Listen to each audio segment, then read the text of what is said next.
पास हर काम हो रहा है। मेरे कंपनी का नाम है हुलू लुलू, और पैसे नहीं है तो चुरा लो, और चुराने के बाद हाथ मत आना, नहीं तो मैं फरवरी बना देंगे 500 में।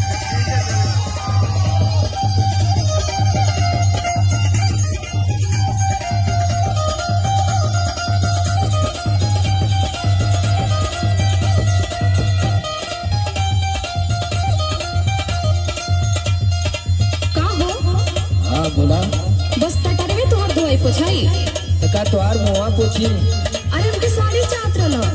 कैसन साड़ी रे पगली? बोल बम जाए के है ना, साड़ी चाहिए ना। तो अब कपारे पे बोझ लद दी। नहीं हमके चाहिए। हाँ ले आई 150 जाके साड़ी फाड़ी अपन ले लिए। सोचनी कि 100 रुपये के तेल डलवा के ट्रैक्टरवा में खेतवा जोत के संडा छीट देले होती। भाई 150 में कौन साड़ी आई? तो का तू बनारसी साड़ी ले भी? सुना बोलो तुमके साड़ी चाहिए सब कस बेटा।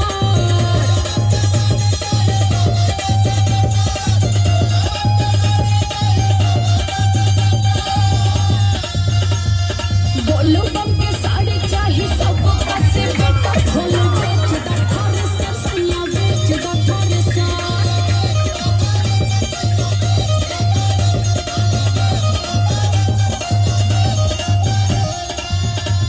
अरे ये बताओ का ये थ्रेसरवा रहला कि चैता में पूरा प्रेशर बनैले रहला?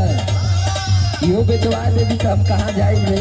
हाँ तुमकी सड़िया जरूरी चाहत हो। अच्छा ठीक है, तनी बारिश उरिश हुए थे और रोटावेटरवा रखल है, जैसे ही भगवान बरसिए ना। हाँ जब खेतवा में लेहुआ लगाई तो 1200 रुपया घंटा मिलेला। अच्छा जितना साड़ी कुंटलन साड़ी ले लिए, कितना ले लिए? छिट्टा में नोट मिले लगी। जब 1200 रुपया घंटा कमाई में तो भर बोरा ले जाए के अंदर नोट है नोट। अले सुन का बोलो